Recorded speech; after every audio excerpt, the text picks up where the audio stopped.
CNN Prime.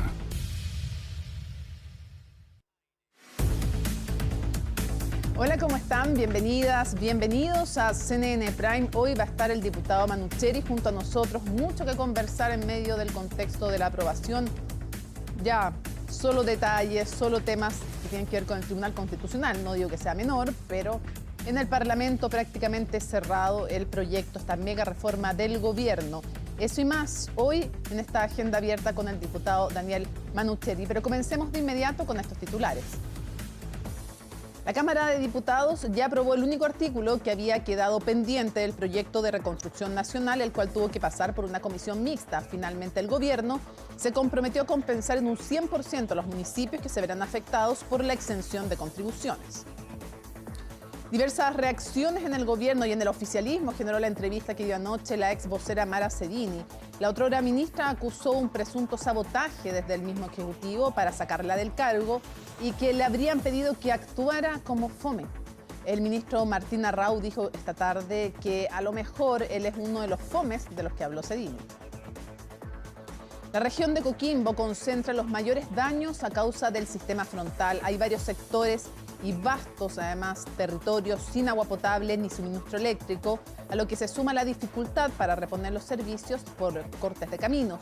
En la región de Atacama, las comunas de Huasco y Freirina son las más afectadas. Y en noticias internacionales, el próximo 1 de junio de 2027 se va a realizar el juicio en contra de Nicolás Maduro en Nueva York.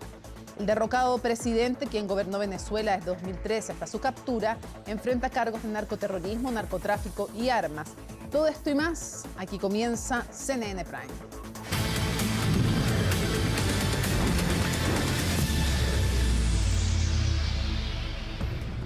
Se lo anunciamos en titulares, la Comisión Mixta de la Cámara de Diputados aprobó el informe que compensa a los municipios por la exención de contribuciones de adultos mayores de 65 años. Nicolás Donoso nos cuenta los detalles desde el Congreso porque Comisión Mixta, Cámara de Diputados, Senado, el proceso de lo que falta legislativamente hablando, porque luego viene también la posibilidad de un veto supresivo de parte del Ejecutivo a algunos aspectos de esta mega reforma. Nicolás.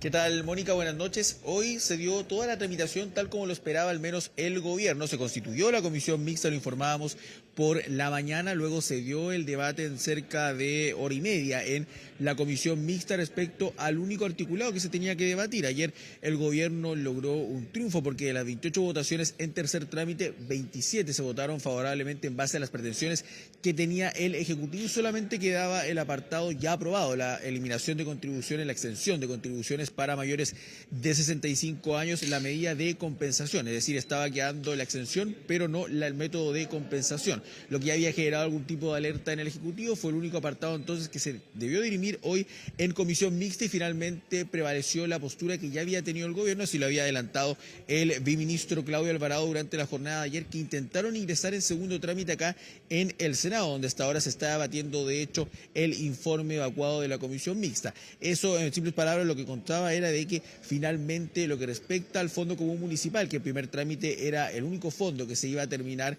de alguna forma compensando, dejaba fuera a los dineros que reciben los municipios de forma independiente. Son un 65% aproximadamente derivados del Fondo Común Municipal y el restante de estos dineros que también perciben los municipios. Y ahí entonces vinieron las críticas por parte de alcaldes a lo largo, desde que ingresa este proyecto en los últimos meses, se intensifican, pero finalmente prevalece la compensación total del 100%. En todo caso, tienen que emitir de alguna forma, dar señales de transparencia a los municipios, también informar oportunamente a la dirección de presupuesto como parte del compromiso que se adopta para que finalmente se termine visando esta indicación. Se hizo, lo comentábamos en agenda económica en la Cámara de Diputados con 90 votos. ¿Qué sorprendió? Se termina alineando, Mónica, en todo caso, por ejemplo, los 8 votos de la Democracia Cristiana. Ellos terminaban aprobando la eliminación de contribuciones para mayores de 65 años ayer, eso hay que recordarlo, pero habían rechazado el apartado del método de compensación. Esta jornada se volvieron a reunir con el viceministro Claudio Alvarado y al parecer la reunión rindió sus frutos porque estuvieron los 8 votos disponibles para aprobar este apartado. También hay que hablar del Partido de la Gente,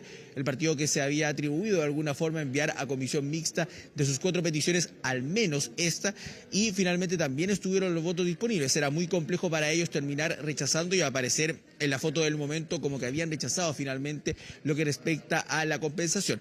Hubo una sorpresa, sí, hay que decirlo, el Partido Nacional Libertario, que ya va endureciendo el tono progresivamente, terminaron rechazando todos los que se encontraban presentes. No eran los 8 diputados quienes estaban en sala en ese momento, pero sí, por ejemplo, Pierre Carlesi, Gloria Navellán, Paulina Muñoz, terminaron rechazando, argumentando finalmente que para darles mayores dineros a los municipios primero tenían que ordenar la casa. Esa fue la frase, de hecho, que se tomó parte de la intervención del diputado Pierre Carlesi. Nosotros vamos a pasar a escuchar en todo caso al ministro de Hacienda, Jorge Quiroz, quien explica también lo que hemos ido señalando, cómo queda finalmente la indicación emanada de la comisión mixta que fue aprobada ya en la Cámara y que ahora se encuentra siendo debatida en el Senado a puertas ya de ser votada, y que el proyecto de reconstrucción o de reactivación económica dé un nuevo paso. Pasamos a escuchar al ministro de Hacienda.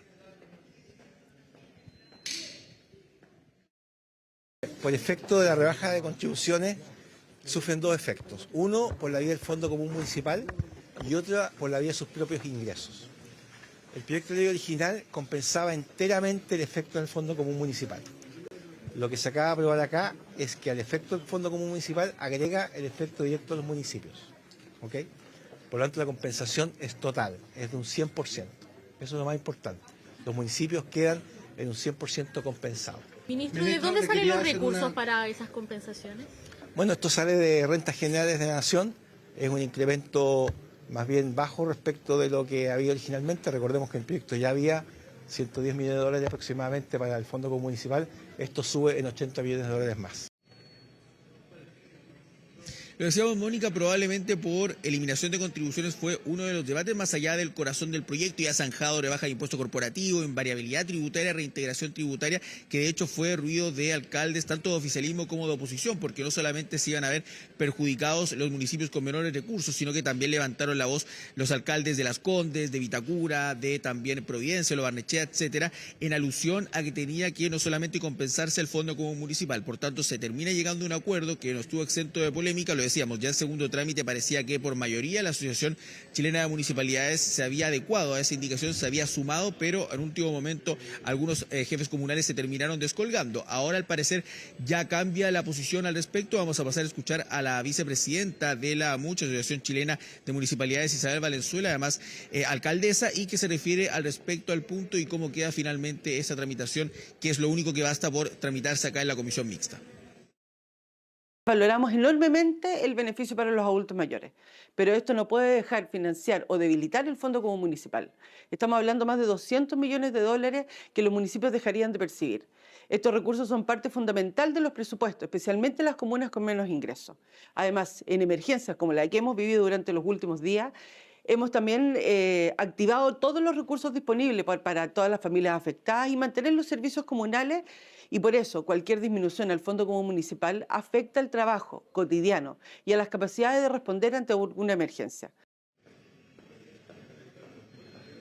Amplio despliegue también a esta hora de la triada de ministros que han estado a cargo de la tramitación, sumando también, por supuesto, a la ministra del Medio Ambiente, Francisca Toledo, ha sido lo propio el viceministro Claudio Alvarado, también el ministro de la SECPRES, José García Ruminot, y el ministro de Hacienda, Jorge Quiroz. Ha hablado por lo menos en 3 oportunidades, de hecho, hoy con la prensa, y hay que decir lo que va restando. Se va a aprobar en breve acá en el Senado, posiblemente van a salir a dar un punto de prensa y luego de eso va a quedar prácticamente listo ya no solamente el corazón del proyecto, sino que lo último que le estaba por tramitar en comisión mixta. No obstante, hay aspectos que también se van a ver con el veto. Tú bien lo señalabas, Mónica, que probablemente ya va a pasar al mes de agosto, pese a que se termina renovando, bien digo, la urgencia de discusión inmediata. El veto, hay dos aspectos que hemos ido mencionando durante el día que más o menos se siguen concordando, que respecto al anatocismo, el cobro de intereses sobre intereses, también el olvido financiero, y hay una petición adicional por parte de la oposición, sin éxito, al menos en la comisión mixta, lo que generó la molestia justamente del diputado Daniel Manucheri, integrante de esa instancia, de solicitar que, por ejemplo, vía veto eventualmente se pudiese incluir para el fondo de emergencia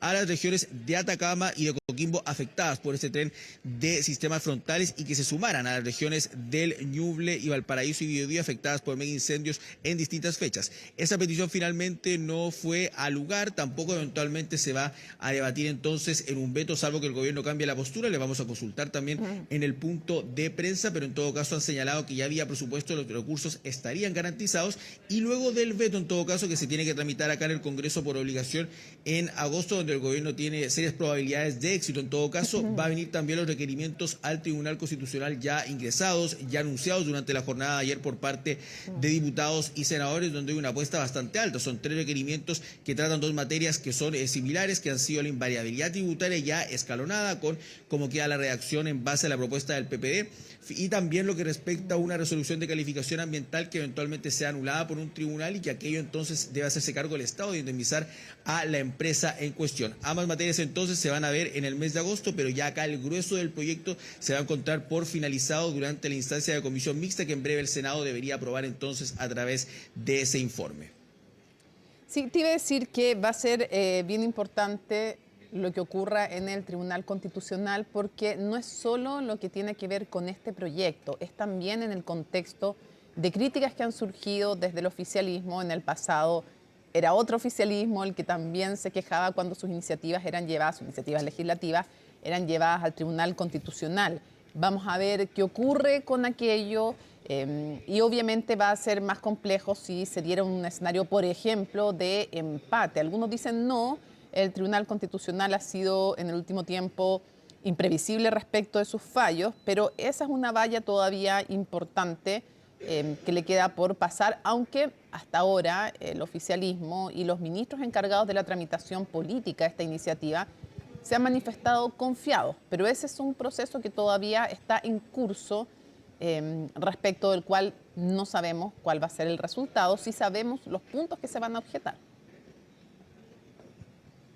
Sí, no, totalmente, Mónica, y recordaba la declaración que dio hace un par de días la expresidenta del TC, Marisol Peña, quien prácticamente daba a entender que no corría peligro el proyecto. Sí. En eso también se han sumado, es una referente para, sobre todo, por ejemplo, parlamentarios de Chile Vamos, y la oposición en qué se basa. Ellos hablan de que en el proyecto de escuelas protegidas lograron anotarse un triunfo. De hecho, el proyecto de escuelas protegidas fue una de las primeras victorias legislativas acá en el gobierno, pero sufrió reveses porque el Tribunal Constitucional terminó objetando ciertas normas. Pero bien, también tú lo decías, se critica mucho por parte de la oposición, que en ese momento era oficialismo, que hablaban del Tribunal Constitucional como una tercera cámara, que buscaron también en el primer proceso constituyente de alguna forma eliminándolo, y ahora lo usan porque también han obtenido favorables resultados, al menos con lo que respecta a escuelas protegidas el proyecto, pero ahora se espera que el fallo sea obviamente en materia jurídica más que materia política. Bueno, es que también dicen los miembros del Tribunal Constitucional que también en escuelas protegidas fallaron de manera jurídica, y la nueva,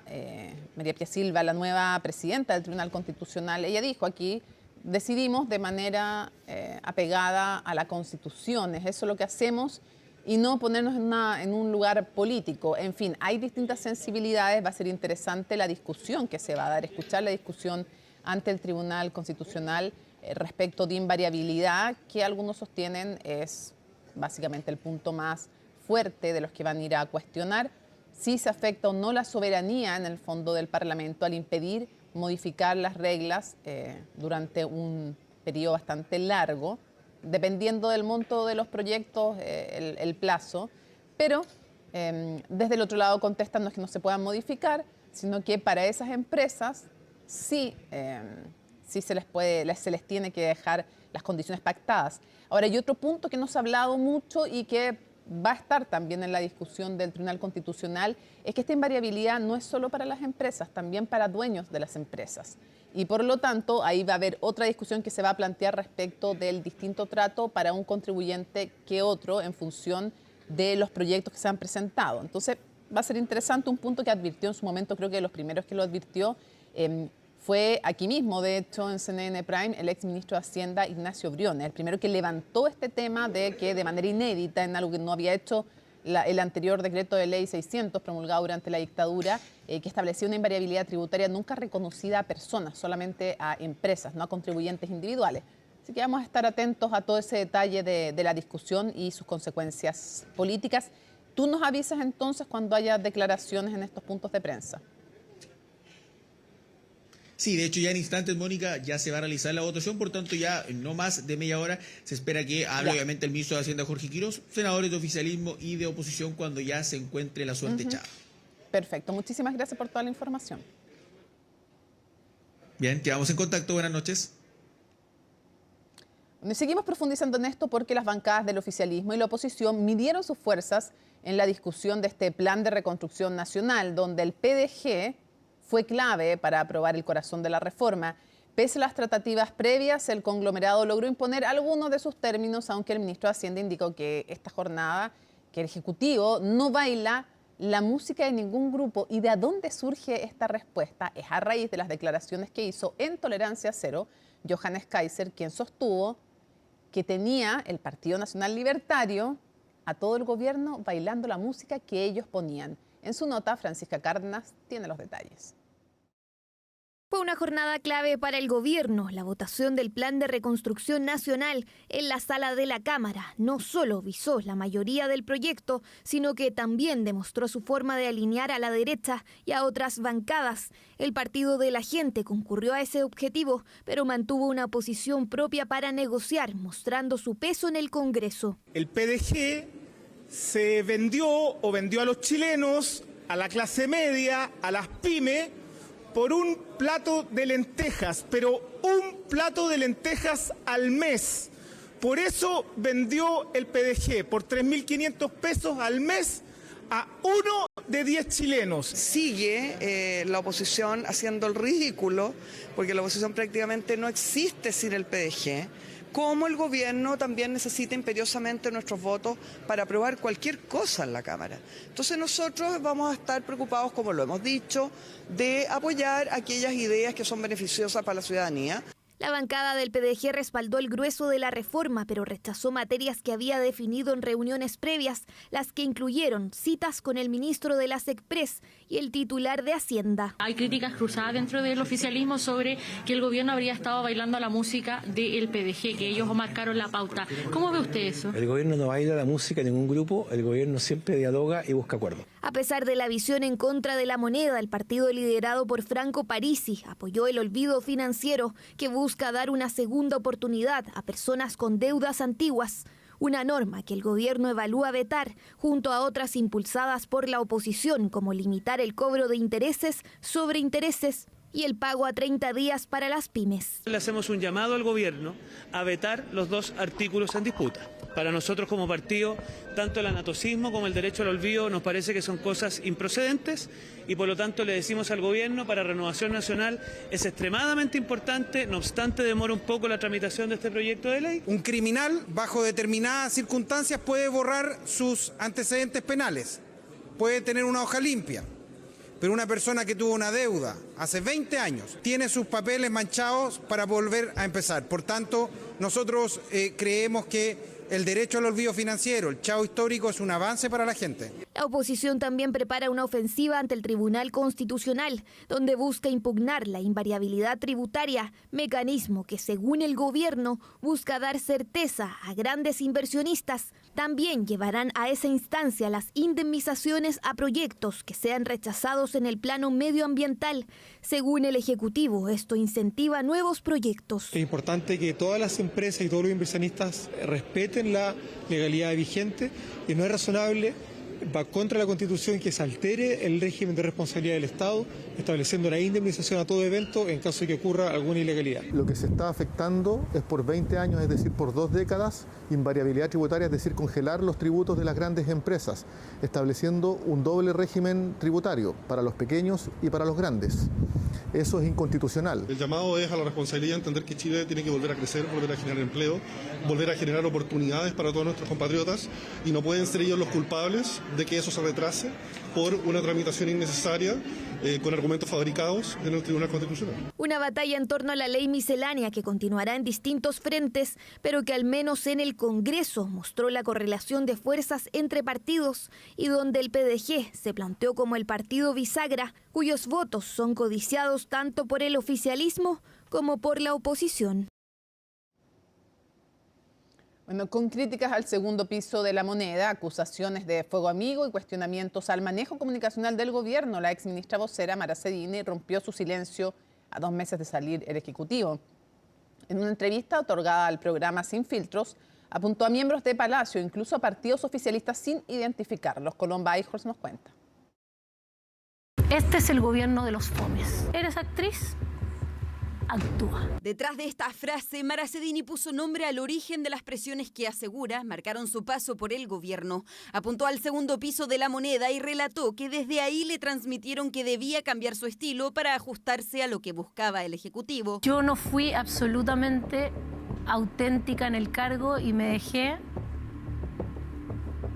amarrar y me dejé presionar por personas adentro del gobierno. Gobierno que buscó bajar el perfil a la polémica de Cedini, enfocándose en la emergencia por el sistema frontal y la tramitación de la ley miscelánea. No he tenido el tiempo suficiente para ver esa entrevista y si mi respuesta en ese sentido es fome, lo lamento, pero es la realidad. Yo no tuve mucho contacto con la ministra en ese tiempo y quizás yo soy de los fomes que ella se hacía cargo, digamos, en mi estilo. Pero Cedini fue más allá.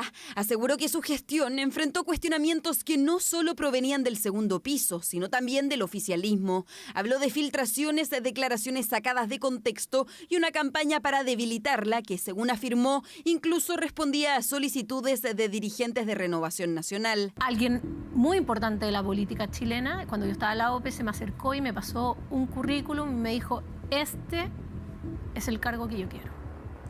Con este, tú te ahorras problemas. 5 días de gobierno y que me había pasado el currículum, ya estaba destruyéndome en los medios. En relación con los partidos y en particular con el nuestro, al menos nuestra convicción es que esos son códigos en los cuales dentro de la política y en la vida en general uno separa aquellas conversaciones y conversaciones que son privadas de los asuntos públicos. Precisamente sobre esos asuntos públicos, la exvocera también revisó uno de los momentos que más tensionó su paso por La Moneda, la información que entregó sobre Galvarino Apablaza, sindicado como autor intelectual del asesinato del ex senador Jaime Guzmán. Todos los chilenos queremos que una persona condenada por el vil asesinato del senador Jaime Guzmán cumpla condena en nuestro país. Iba saliendo y me dicen que va a estar este tema y para un gobierno que es gremialista, es una pregunta que hay que levantar bien.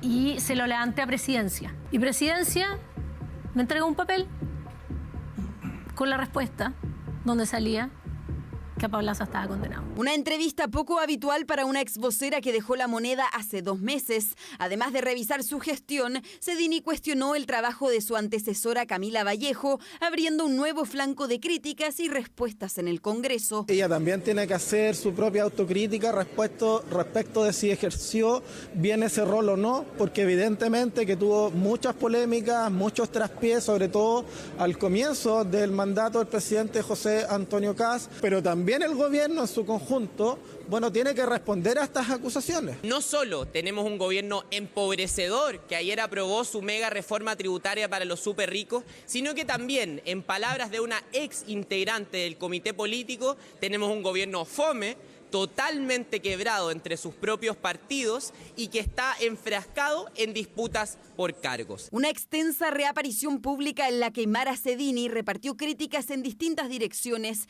desde el segundo piso y dirigentes oficialistas hasta el estilo comunicacional del gobierno e incluso el actuar de la primera dama durante el cambio de gabinete. Bueno, vamos rápidamente al contacto con Nicolás Donoso en el Congreso porque no hay acuerdo en la mixta. ¿Qué pasó? Cuéntanos.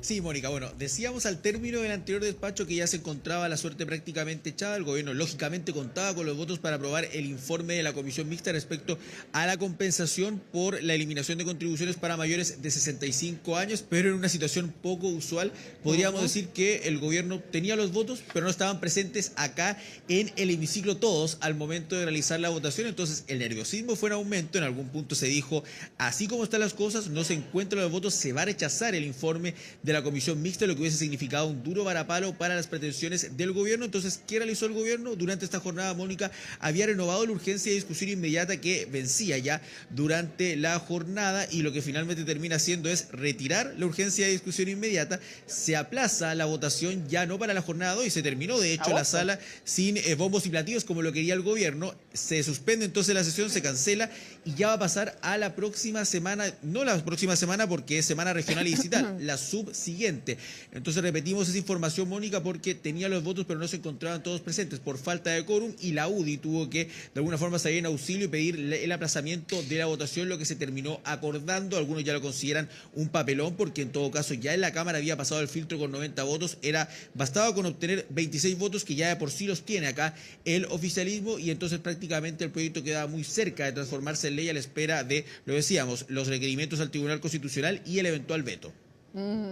Sí, ahí va a ser complicado para explicar por qué no estaban, porque tú puedes tener en teoría los votos, pero los votos hay que juntarlos ahí en el hemiciclo, no sirven en abstracto. Le ha pasado a muchos gobiernos esto, que por no quórum, no porque no están presentes, aunque hayan manifestado la voluntad de sufragar a favor. Así es que esto se va literalmente a agosto, que era lo que no quería el gobierno. El gobierno quería, sabiendo que cuenta con los votos, o sea, bueno, cuenta con los votos si se manifiestan en sala, pero cuenta con la aprobación de aquello. Querían tenerlo listo antes de agosto, justamente. ¿Y por qué? Tiene varias razones, pero entre otras porque ya comienza a prepararse y a ser relevante, sobre todo desde septiembre, la ley de presupuesto. Y ya hay, eso también está súper reporteado, ya hay partidos parlamentarios que empiezan a decir, a ver, si usted quiere que yo le apruebe el presupuesto, entonces ojo con esto o con lo otro. Y bueno, por ejemplo, en Tolerancia Cero, en esta entrevista que fue tan comentada de Johannes Kaiser, ex candidato presidencial y presidente de la colectividad, él dijo, cuando dijo la cosa que lo han apodado el DJ Kaiser, él dijo que, claro, que ponían la música al gobierno, los tenía bailando con su música. La verdad es que además agregó, cuando le preguntamos qué dice la ley de indulto, pero la ley de indulto le decimos, no, el gobierno no ha dicho que la va a apoyar. Y dice, pero queremos que le pongan urgencia. Bueno, y usted tiene garantizado eso, y su frase fue, viene la ley de presupuesto. Entonces no es solo el exdiputado Kaiser, sino que varios parlamentarios van a empezar a condicionar también algunas peticiones legislativas o de otro tipo a que se aprueban o no el presupuesto. Así es que sigue la cosa ahí, la tramitación legislativa de esta mega reforma.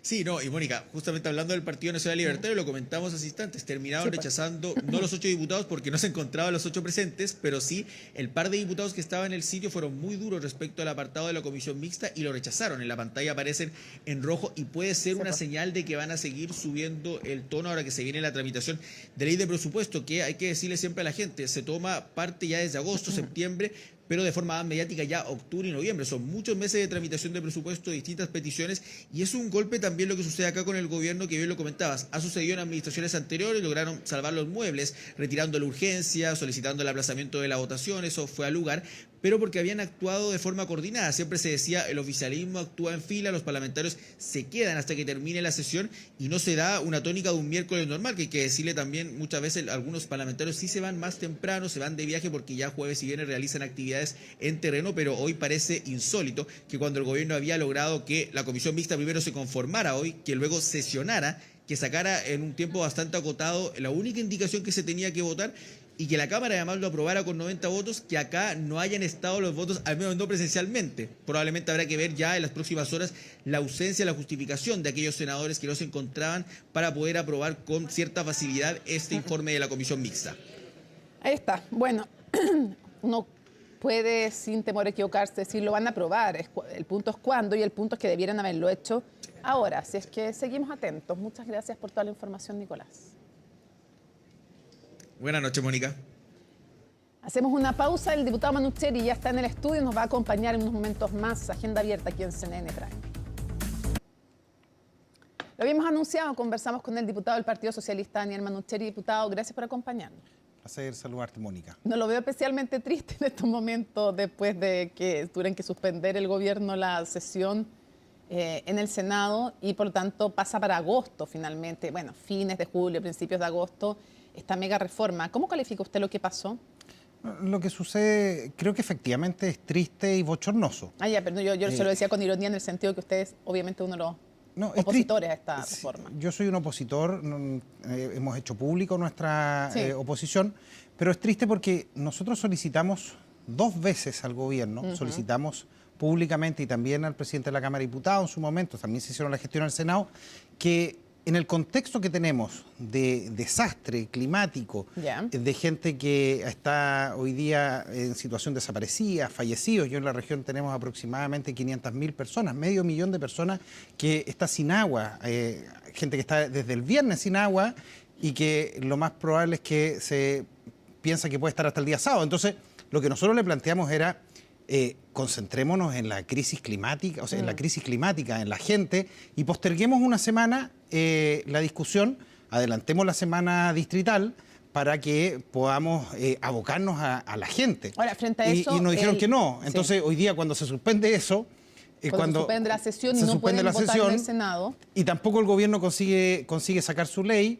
Entonces, creo que es una situación bochornosa y que finalmente demuestra el nivel de improvisación que el gobierno actúa en todas las materias. Improvisación o no, es casi un récord lograr sacar una reforma de estas dimensiones. Yo no estoy diciendo ni que es positiva ni que es negativa, pero es una reforma, en eso coincidirán todos, de grandes dimensiones, así lo han calificado todos, uno de manera positiva, otros de manera muy negativa, pero igual en tiempo récord la van a lograr sacar, aprovechando también el momento que todo gobierno tiene de alguna manera de mayor poder, ¿no? Que es cuando comienza.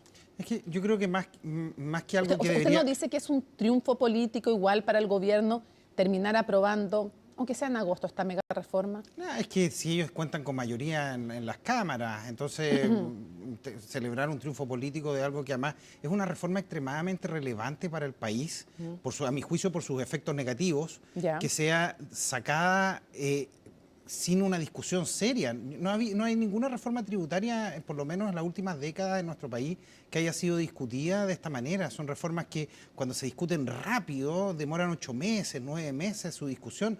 Nosotros en la Cámara de Diputados hubo una parte importante de la discusión parlamentaria de artículos que ni siquiera se discutieron. La invariabilidad tributaria ni siquiera se discutió en la comisión. Pero usted solamente se votaron. ¿Usted no le concede que va a ser un triunfo político? Es que un triunfo cuando tú tienes mayoría en ambas cámaras, yo no veo cuál es el mérito. Bueno, distinto sería tener la mayoría es un mérito, alinear a más gente que tu mayoría es un mérito.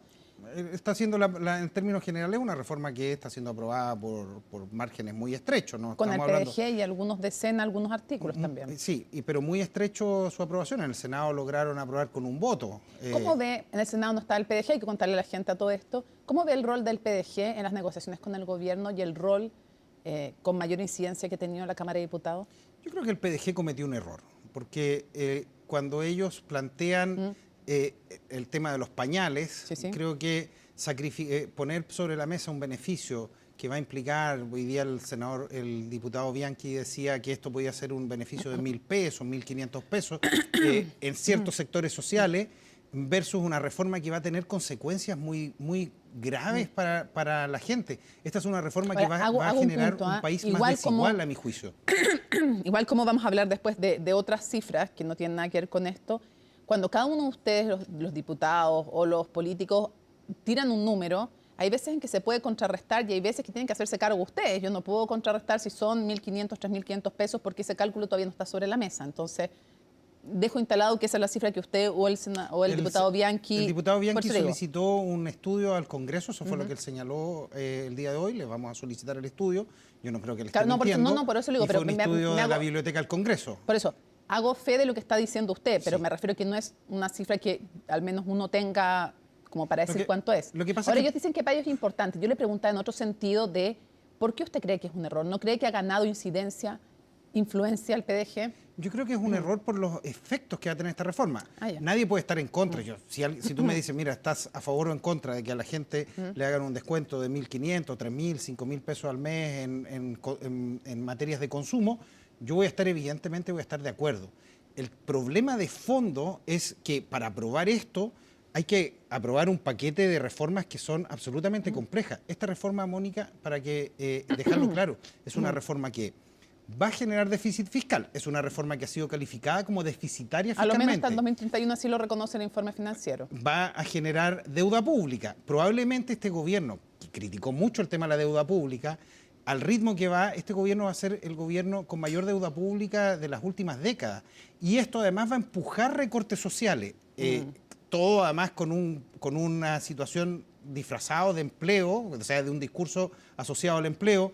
Pero cuando le hemos preguntado al señor Quirós cuánto empleo esto puede asegurar, él ha dicho que esto no puede asegurar empleo y lo que hace es retener empleo. O sea, probablemente van a pasar 2 años más, nosotros vamos a mirar los números y vamos a tener un país con más déficit fiscal, con mayor deuda pública, con más recortes sociales y más o menos con las mismas tasas de empleo. Y si tenemos mayor empleo o si tenemos mayor crecimiento y mayor dinamismo en la economía, ¿qué van a decir ahí ustedes? No, habremos dicho, mire, nos equivocamos, el señor Quirós tenía razón y el país va por el mejor rumbo. Eso es obvio que tendremos que decir eso. Vamos a ver, porque también podría ser que en unos años más, si va bien, dijeran no, pero fue el contexto internacional, no fue mérito de la reforma. Pero ¿sabe qué, Mónica? Cuando uno lee el informe, por ejemplo, que dice el Consejo Fiscal Autónomo, lo que señala es que inclusive en la situación que plantea el propio gobierno sigue siendo un proyecto deficitario que va a empujar deuda pública. Se lo concedo, se lo dije yo misma. Entonces, el propio informe financiero del proyecto concede que a lo menos hasta el 2031 va a ser deficitario. Ahora, de nuevo, ¿no le reconoce que hoy día el PDG tiene un rol de mayor incidencia?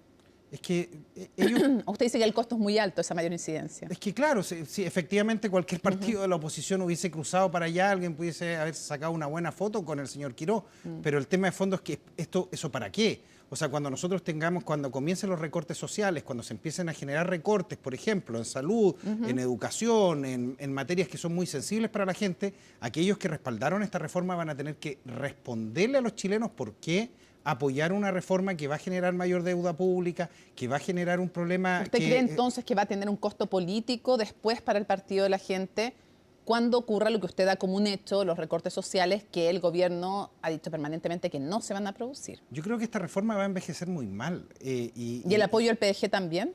El PDG va a tener que responder. Yo no quiero centrarme en el PDG, cada partido tomará su medida y el PDG tendrá que responder por su apoyo. El PDG y todo el oficialismo, me refiero. Todos los que lo apoyaron. Todos los que apoyaron, porque... ¿También va a envejecer mal el apoyo de quienes le han dado el voto a esta reforma? Evidentemente. ¿Sí? Nosotros le hemos preguntado al ministro Quirós de manera clara. Ministro Quirós, por favor, ¿en qué paper, en qué análisis tiene usted, cómo sustenta su teoría? Y el ministro Quirós no ha tenido la capacidad de responder. Y lo que nos ha pedido es un acto de creencia. Esto es una tesis política que ya fue implementada en el mundo. El decir, miren, nosotros favoreciendo a los más ricos, haciéndoles la carga más liviana a los más ricos, eso de alguna manera va a chorrear a los más pobres. Eso nosotros lo vimos en la década de los 80 con la teoría del chorreo, que terminamos con 43% de pobres, con un desempleo sobre el 25%. Diputado. Lo intentó Thatcher, lo intentó Reagan y fracasaron. Entonces, ¿por qué hoy día a Quirós tendría que resultarle algo que ya ha fracasado en la historia? Sí, todos creemos en el crecimiento y tenemos que poner como meta el crecimiento económico, pero el crecimiento económico no lo vamos a conseguir nosotros solamente entregándole beneficios al 1% más rico a costa del 99% de la gente. Quiero llevarlo a varios temas más, pero ¿usted cree realmente que van a tener éxito en el Tribunal Constitucional? Más ya, claro, creen que van a tener, me imagino que por eso van, pero ¿cómo queda la oposición si es que fracasan sus requerimientos ante el Tribunal Constitucional? Como una oposición que lucha y juega todas sus cartas por la gente. Nosotros tenemos la responsabilidad de hacerlo. Siendo que esa oposición antes era muy crítica del Tribunal, o parte importante de esa oposición era muy crítica del Tribunal Constitucional, decía que era una tercera cámara y que de alguna manera coartaba la democracia al terminar modificando la voluntad popular que se manifestaba a través de los parlamentarios, cosa que no parecen pensar ahora. No me puedo hacer cargo de declaraciones que puedan haber dado. Yo no era parlamentario cuando eso sucedía. Parte de la oposición.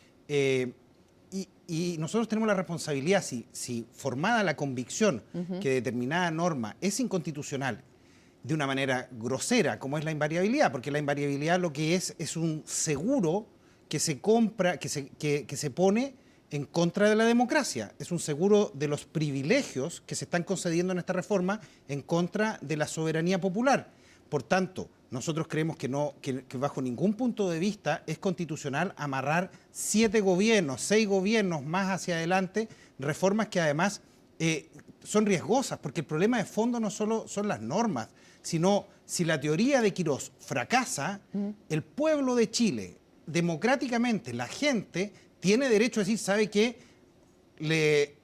Aquí hubo un Congreso que le creyó a este señor se equivocó, hoy día tenemos problemas, tenemos deuda, déficit fiscal, tenemos que modificar lo que se hizo y no podemos quedar presos de un amarre y un candado que nos está haciendo el señor Quirós. Diputado, dijo el diputado Soto, presidente del PPD, decirle a las ministras y ministros del Tribunal Constitucional que en sus manos está el destino de nuestra democracia. Ligar que fallen en el fondo a favor de ustedes al destino de la democracia no es un exceso a lo menos retórico, no es una presión indebida también al Tribunal Constitucional, como han habido otras en el pasado, por ejemplo en el fallo en contra de la senadora Allende. No es una presión indebida, es una opinión, yo creo que da el diputado Soto respecto de qué es lo que acontece si se mantiene esa norma. Evidentemente, si se mantiene una norma que prohíbe modificar democráticamente una reforma que hay hoy día por 20 años, claramente hay una afectación al sistema democrático. El tribunal tendrá que fallar libremente, pero nosotros creemos que es muy evidente que existe hoy día una vulneración de la Constitución. Quiero llevarlo a otras materias y me imagino que está confiado respecto de la ida al Tribunal Constitucional. ¿No está confiado, no confiado? No sé, ¿en qué está? Mejor dígame usted en qué ánimo está. No, nosotros tenemos la convicción de que es una norma inconstitucional. Tendrá que ser el Tribunal Constitucional el que termine y a nosotros nos corresponderá respetar el fallo del Tribunal Constitucional. Podemos criticarlo. Uno puede criticar un fallo. Algunos dicen, mire, los fallos se respetan, pero el respetar un fallo dice relación con acatar el fallo. Si uno siempre puede tener libertad de expresión y estar en contra de alguna resolución judicial. Lo quiero llevar a otras materias. Usted ha sido tema de toda esta jornada las palabras de la ex vocera de gobierno, Mara Cedini, diciendo que le habían dicho que este era el gobierno de los FOME, entonces que había que actuar como FOME, que la obligaran a ser quien no era, pero ha habido una especie de crítica transversal, llamativo, en contra de que alguien que ha estado en un cargo tan alto termine teniendo estas expresiones en público. ¿Qué dice usted? Mire, yo creo que hay que saber diferenciar. Hay una parte que es bien, pareciera más de prensa rosa que de temas relevantes para el país. Yo creo que hay que decir dos cosas importantes. Lo primero es que si ella tenía toda esta impresión de todos estos temas que le hubiesen dicho, el real coraje, como se ha dicho, lo real valentía que hubiese habido, era renunciar. O sea, si yo tengo la convicción de que a mí se me está forzando, que se me está haciendo, yo no espero a que me saquen. Yo presento mi renuncia, eso es lo que normalmente uno hace cuando está en una situación como esa. O sea, debería haber renunciado si estaba tan incómoda, dice usted. Yo creo que si todo lo que dice es cierto, probablemente lo correcto hubiese sido que hubiese dado un paso al costado por el nivel de violencia que se está ejerciendo hacia ella, que es lo que ella ha denunciado. Pero en segundo término también hay un tema de fondo que tiene que ver con el que eligió ese gabinete inicial, en donde se suma la señora Steiner, es el presidente Kast.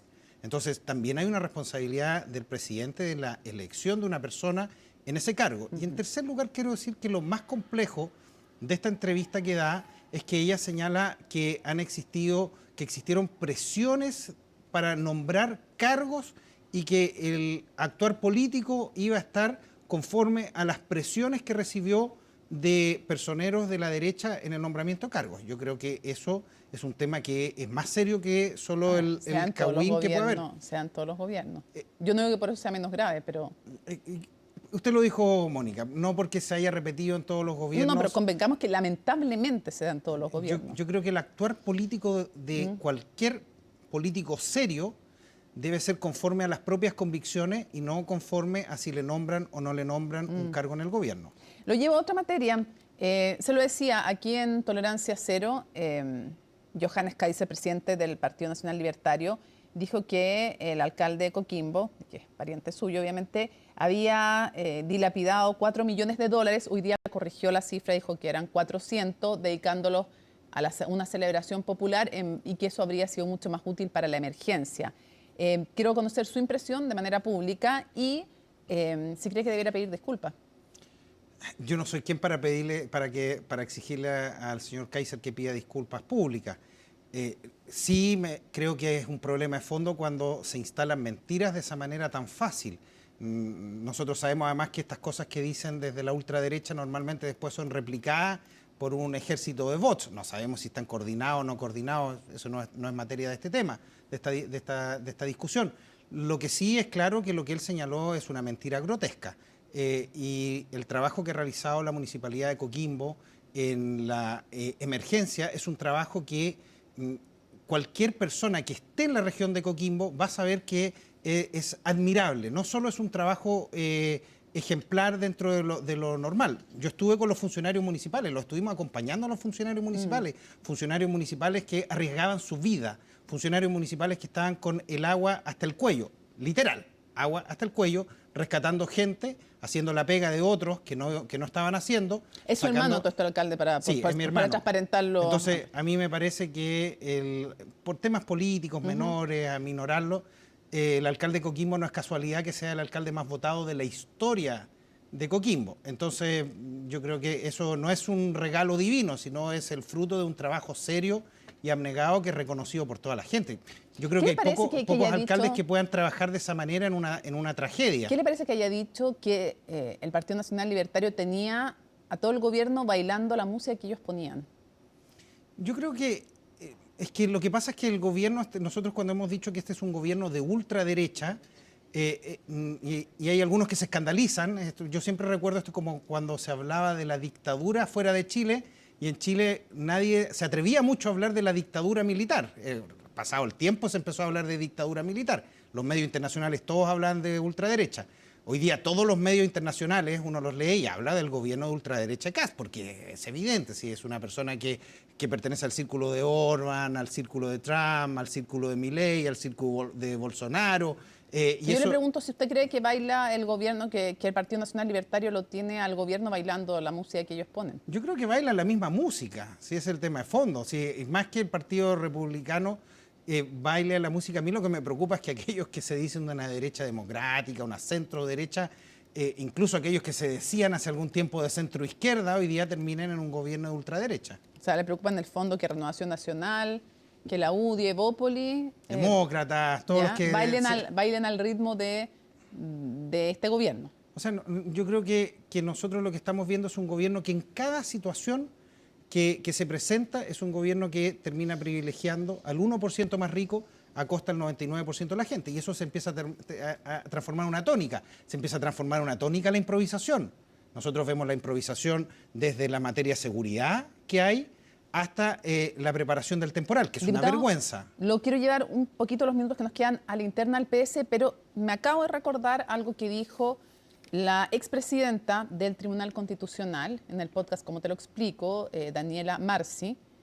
Le preguntamos por cómo había sido el episodio de su voto y el de Nancy Yáñez en contra de el fallo por la ex senadora Isabel Allende. Usted fue muy duro en criticarlas a ellas. Ellas fueron designadas por el expresidente Gabriel Boric y usted dijo que era vergonzoso el fallo y las criticó duramente a ellas además. Por habiendo sido designadas por el expresidente, haber votado en contra de Isabel Allende. Y lo que dijo Daniela Marci, y creo que es de justicia que usted tenga la oportunidad también de rebatir aquello, es que ella encontraba que hablaba muy mal, no lo encarnó en usted, sino en todos los que habían hecho la misma crítica que usted, por lo tanto lo incluye, aunque no es exclusivo. Dijo que le parecía muy mal y que le asombraba que se atrevieran a manifestar en público algo que le parecía a ella, que era un llamado a la corrupción de su conciencia, porque independiente de quién la hubiera designado, ella tenía que votar de acuerdo a lo que pensaba en conciencia. Quiero saber qué piensa de esas declaraciones y si usted se arrepiente o se arrepintió de las suyas. A ver, yo creo que el Tribunal Constitucional tiene que actuar conforme a derecho. La apreciación que nosotros teníamos es que, conforme a derecho, el fallo de Isabel Allende era un fallo que tenía que haber sido favorable a Isabel Allende. De hecho, la justicia terminó hace unos pocos días atrás exonerándola completamente. Una cosa es lo penal y otra cosa es lo constitucional. Respecto de eso. Y cuando yo hice ese tuit, yo borré el tuit porque fue un tuit, no fue una declaración de prensa, en una situación más bien... No va a estar como Maraceini que dice, yo no dije, pero lo dijeron las redes sociales. No, eso yo lo escribí en tuit, estoy diciéndolo. Por tanto, creo y mi posición al respecto. Pero lo borró porque se arrepiente de haberlas, porque una cosa es decir... si uno borra algo, si no lo mantiene. Sí, por eso, pero uno lo puede borrar porque me expresé mal, porque me arrepiento de lo que dije. O sea, haberlas criticado a ellas por haber sido designadas por el expresidente Boric y fallar en esa forma, de eso sí se arrepiente y por eso lo borró. Yo quiero decir claramente cuál es mi posición respecto al Tribunal Constitucional. No, sino que le pregunto porque yo entiendo que usted cree que no fallaron en derecho y eso es súper criticable. No, yo creo que el Tribunal Constitucional tiene que actuar conforme a el derecho. Y no según quien las haya designado. Y no según quien las haya designado. Esa es mi posición. Y por eso borró el tuit. Creo que mi posición es bastante clara. Ya, quiero llevar la interna del PS. No es menor, no vamos a alcanzar a hablarla en profundidad, pero un par de cosas. quiero preguntarle cómo quedó, más allá del discurso público, cómo quedó el partido después del entrevero por quién iba al Tribunal Constitucional, quién lo anunciaba antes, pero además por las negociaciones que se estaban llevando en esta mesa, no sé cómo llama, la mesa de negociación de senadores con el gobierno respecto a esta mega reforma. Yo creo que lo relevante en toda esta discusión es dónde el Partido Socialista queda situado. Y el Partido Socialista queda, a mi juicio, situado en el lugar correcto, que fue la deliberación colectiva que nosotros tomamos, que es ser una oposición firme al gobierno de Kast, sin ambigüedades y rechazar la mega reforma. A mi juicio, la foto, sumándose, aunque sea en modificaciones a esta mega reforma que va a envejecer mal, era una foto que era más dañina que la disputa interna. La disputa interna probablemente hoy día, mañana ya nadie se va a recordar. Una foto con Quirós en un acuerdo para esta ley de los superricos era probablemente una foto que iba a perdurar durante décadas. Perdón, pero usted se refiere a el hecho de sentarse en esa mesa, ¿era algo negativo o se está refiriendo al acuerdo del PPD que se termina cayendo? Haber tenido una foto como esa, dice usted. Como la foto que apareció en algunos senadores del PP, que por suerte no se terminó consolidando porque se terminó cayendo ese acuerdo, porque apareció el senador, o sea, apareció Quirós haciendo una pequeña trampita como nos tiene acostumbrados. Entonces, esa foto creo que hubiese sido una foto muy dañina si el Partido Socialista hubiese estado en ella.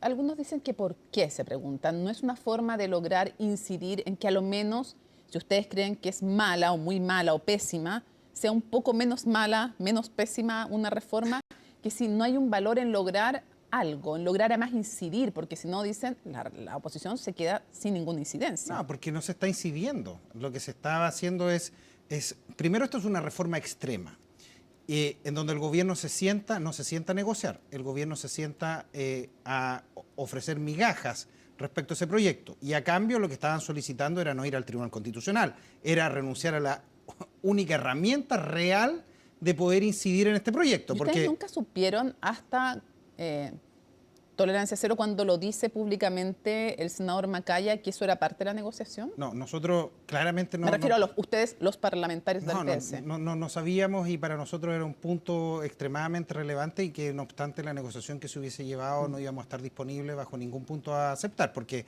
nosotros tenemos una convicción. Si el problema de fondo de la negociación es que si fuera solo incidir para mejorar el proyecto, uno pudiese decir no hay problema. El problema de fondo es que la pedida de cambio es apoyar el proyecto, y nosotros no estamos disponibles si el proyecto no es modificado. Más que apoyar era no ir al TC. Es apoyar, eso finalmente.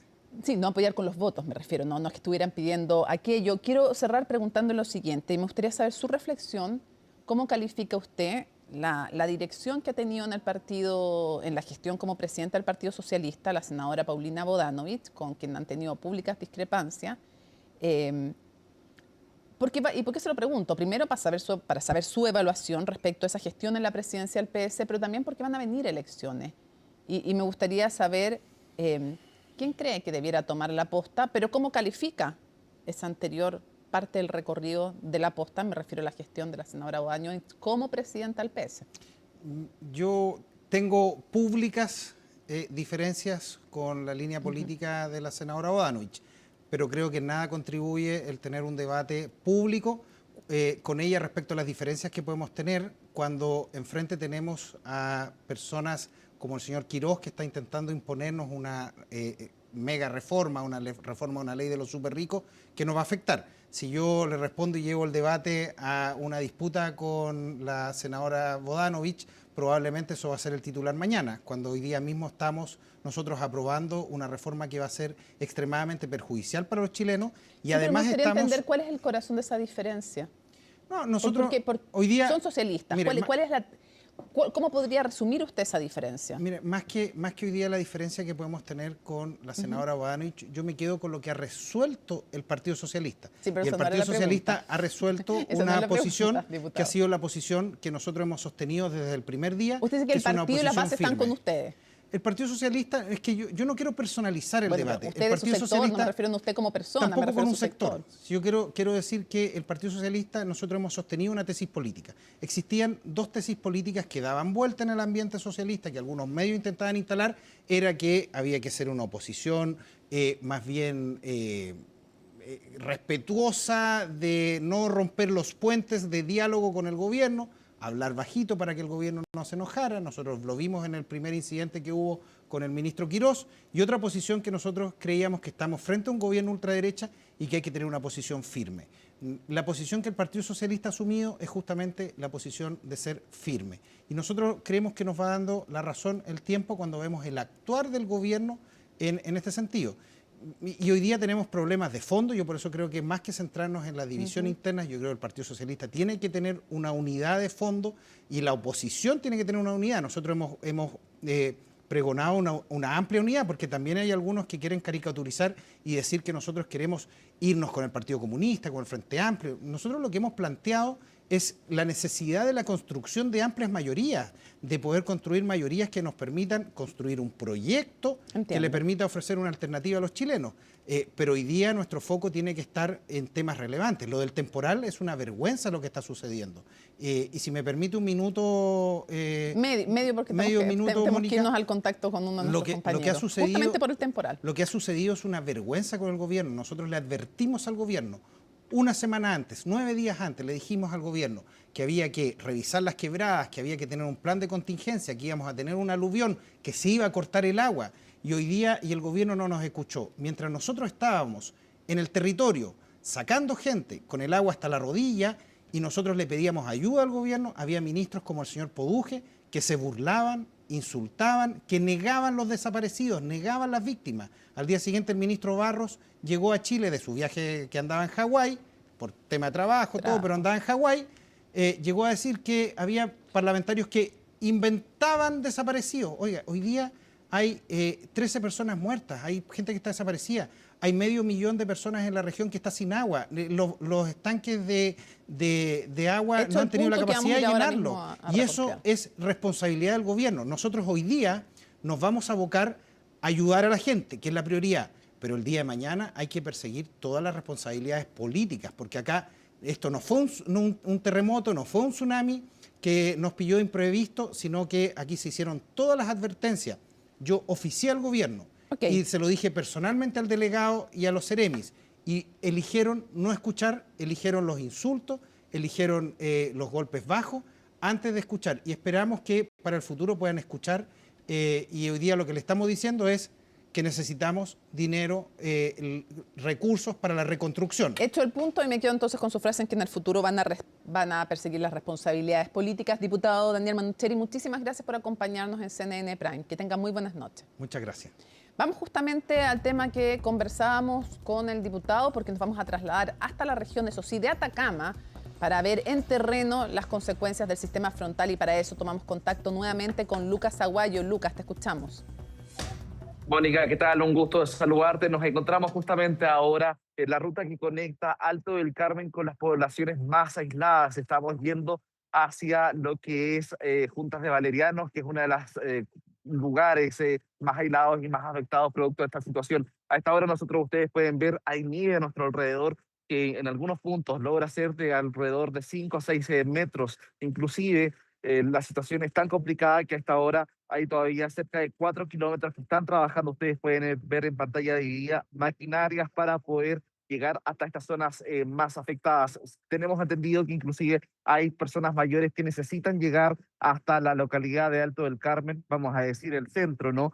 Para poder atenderse en los centros de salud, producto de que acá la mayoría de la población es adulta mayor. Una situación bastante compleja. Se nos ha informado también de que todavía sigue el cuerpo de una mujer que perdió la vida tras una avalancha en este sector y que durante las próximas horas debería venir a rescatarla un grupo de investigaciones para llevarla hasta el servicio médico legal. Por otra parte, comentarte también que en la región de Atacama se ha producido una situación bastante compleja, porque el día de hoy ya se conoció otra persona fallecida debido a los temporales. El día de ayer justamente un trabajador fue arrastrado por el río en la comuna de Tierra Amarilla. Vamos a escuchar parte de lo que señalaba justamente Andrés Bugueño, comisario de la Brigada de Homicidios, y luego también a la delegada presidencial producto de este tema. Los antecedentes preliminarmente dan cuenta de que este sería un trabajador de un predio agrícola que por motivos que se desconocen hasta el minuto intentó cruzar el río en horas de la noche, siendo su cuerpo arrastrado por el caudal del río, esto por las intensas lluvias que han afectado a la zona. Y finalmente en horas de la madrugada su cuerpo es encontrado en esta zona. Las diligencias están aún en desarrollo, puesto que no se maneja la identidad de esta persona.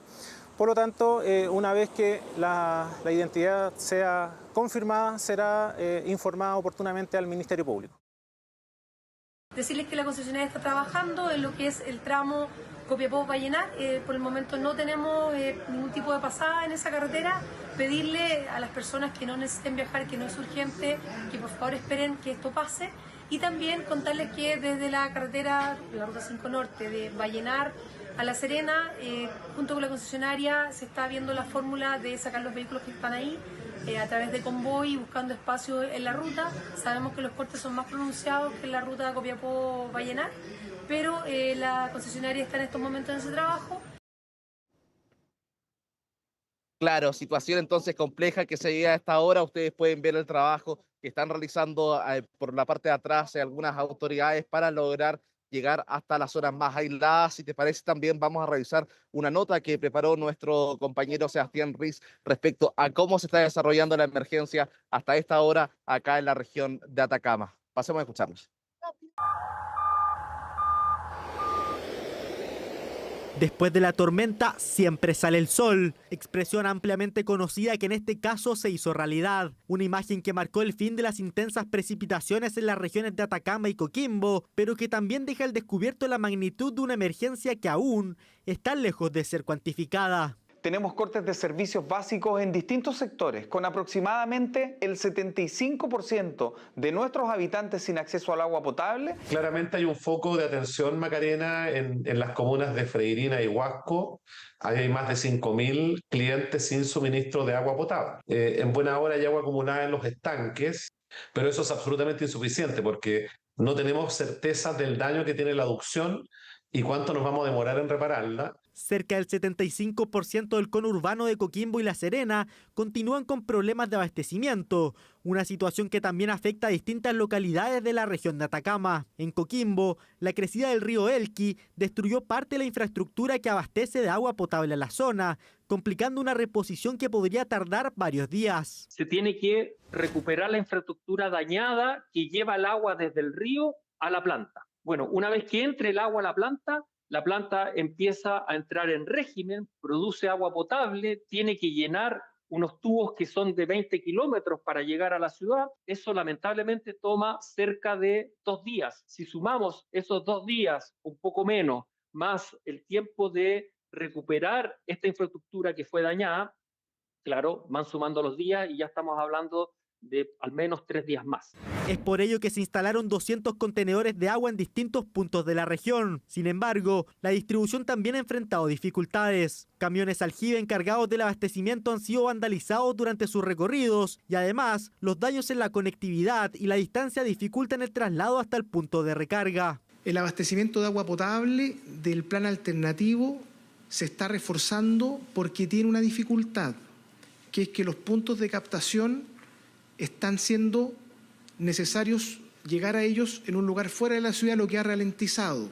A la crisis sanitaria se suma la falta de suministro eléctrico. Según el último balance de la Superintendencia de Electricidad, las regiones de Valparaíso y Coquimbo mantienen más de 31.519 clientes sin servicio, de acuerdo al reporte de las 18 horas de este miércoles. Una situación especialmente compleja en sectores abastecidos por la empresa Chiliquinta, que ya cuenta con un proceso sancionatorio por parte de la superintendencia. Esta empresa, producto de las demoras, se inició por parte de la Superintendencia de Electricidad y Combustible un proceso de sanción de la misma, para ver qué es lo que está ocurriendo, va a tener que hacer sus descargos, qué partes podrá justificar, qué no, pero no puede haber una respuesta tan lenta. La conectividad también sigue siendo un desafío.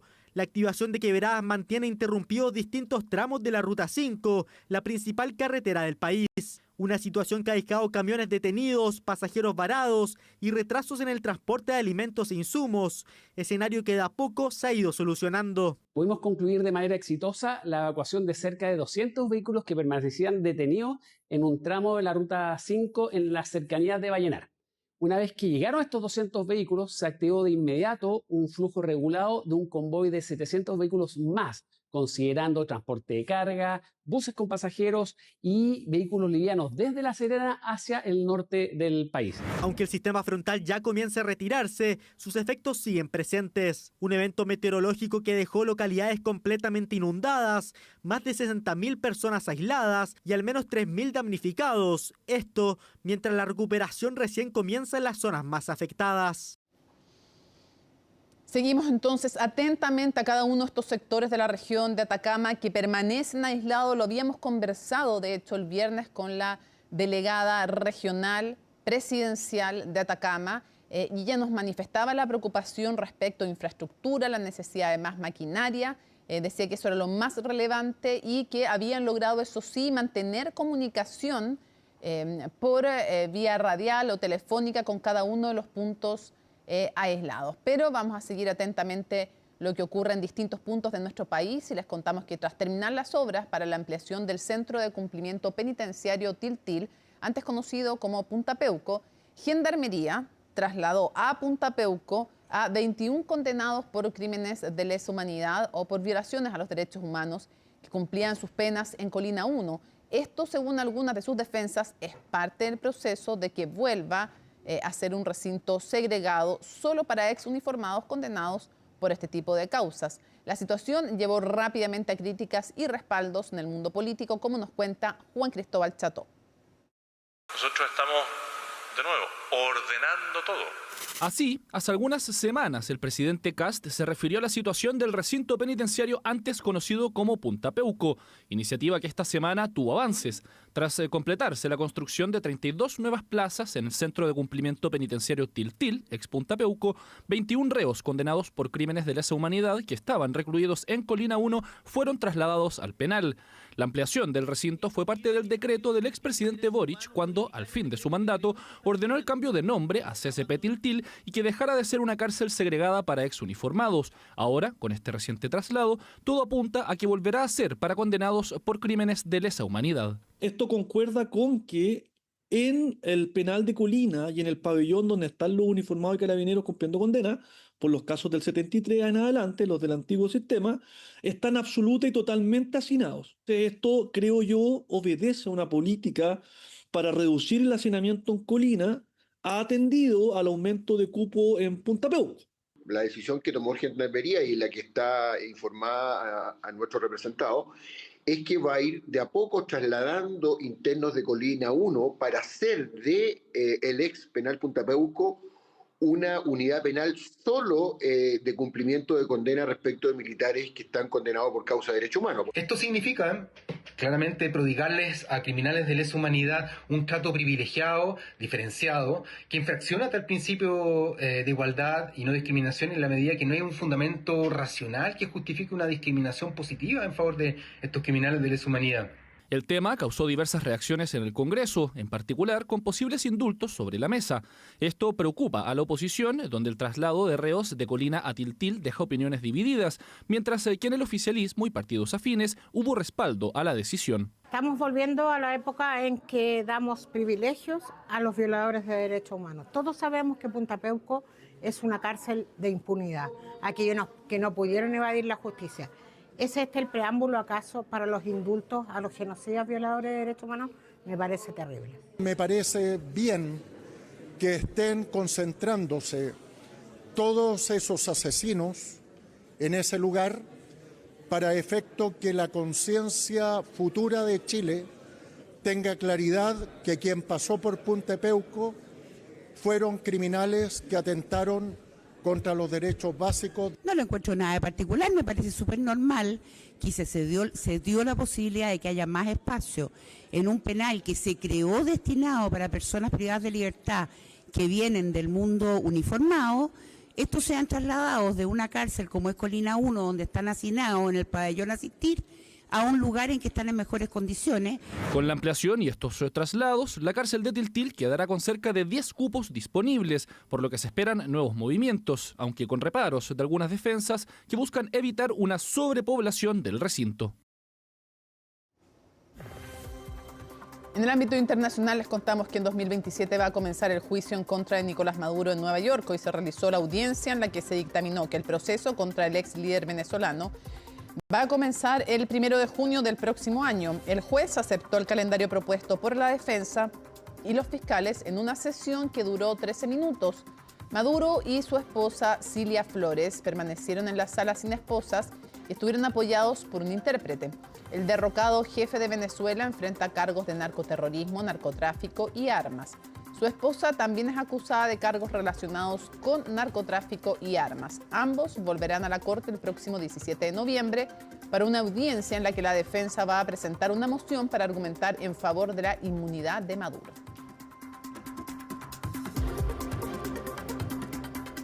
Francia se convirtió en el primer país de Europa en prohibir el uso de redes sociales para los menores de 15 años. La iniciativa, impulsada por el presidente Emmanuel Macron, fue aprobada hoy martes con el respaldo de ambas cámaras del Parlamento y se convirtió en la última gran medida del francés. Toda la información en la nota de Camila Concha. El uso de redes sociales en niños y adolescentes ha estado al frente del debate desde que Australia se convirtió en el primer país del mundo en prohibirlas a los menores de 16 años a finales de 2025. Ahora Francia aplicará esta medida a quienes tengan menos de 15, tras la aprobación de la ley en el Senado y en la Asamblea Nacional. Con las redes sociales, la gente a menudo se compara con los demás, y eso simplemente no es saludable y es malo para la salud mental de las personas. Me gusta jugar y me gustan las redes sociales, como que me gusta hacer esas cosas. Así que es un poco triste no poder como compartir mis logros o no poder como recibir actualizaciones tan rápido sobre las cosas, ¿sabes? La iniciativa fue presentada por el presidente galo Emmanuel Macron en enero, convirtiéndose en la última gran política conseguida en su gobierno, el cual finalizará en mayo de 2027. Bueno, el Parlamento acaba de votar a favor de la prohibición de las redes sociales para los menores de 15 años. Doy las gracias a todos los parlamentarios, al gobierno. Ya está hecho y es un avance importante. Francia abre el camino en Europa para la protección de nuestros niños. A partir del 1 de septiembre, los niños no podrán crear cuentas en redes sociales, mientras que las plataformas tendrán 4 meses para eliminar las ya creadas, es decir, hasta enero de 2027. Por otro lado, la ley no contempla sancionar a los menores o a sus padres, sino que a las aplicaciones, que son las responsables de verificar y controlar la edad de los usuarios.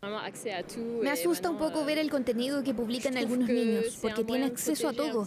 Ahora creo que es una forma de que los tutores legales mantengan a los niños un poco más seguros, tal vez jugando afuera o con amigos en lugar de estar siempre conectados. Pero en realidad creo que es algo bueno. Personalmente creo que no deberíamos prohibirles nada a los jóvenes a esa edad. Y hoy en día, un joven con un teléfono en la mano tiene muchas maneras de acceder a las redes sociales. Creo que en cambio deberíamos concientizar y educar a los jóvenes. El proyecto no estuvo exento de polémicas en el Parlamento francés. Si bien fue aprobado por amplia mayoría en ambas cámaras, la oposición dejó en claro que prohibir el uso de redes sociales en menores no los ayuda realmente a lidiar con los peligros de estas. Si de verdad les preocupa su salud mental, luchen contra estos flagelos, apóyenlos en el uso de tecnología digital. En resumen, actúen como legisladores preocupados por el bien común y no como quienes imponen una ley hipócrita al mundo digital. No se trata de encerrar a nuestros jóvenes, sino de darles el tiempo necesario para que se adentren en este mundo por la puerta correcta, a la edad adecuada y con las herramientas necesarias para prosperar en él. Este es el significado de su voto de hoy: devolver a nuestros hijos la juventud que les ha sido arrebatada. Con esto, Francia se convierte en el segundo país del mundo en aplicar la política de restricción, luego que Australia adoptara esta determinación y no con los resultados esperados. Por eso hay quienes consideran que no será fácil poder concretar la prohibición tal y como está contenida en la ley francesa. Hacemos una pausa y regresamos con más a CNN Prime.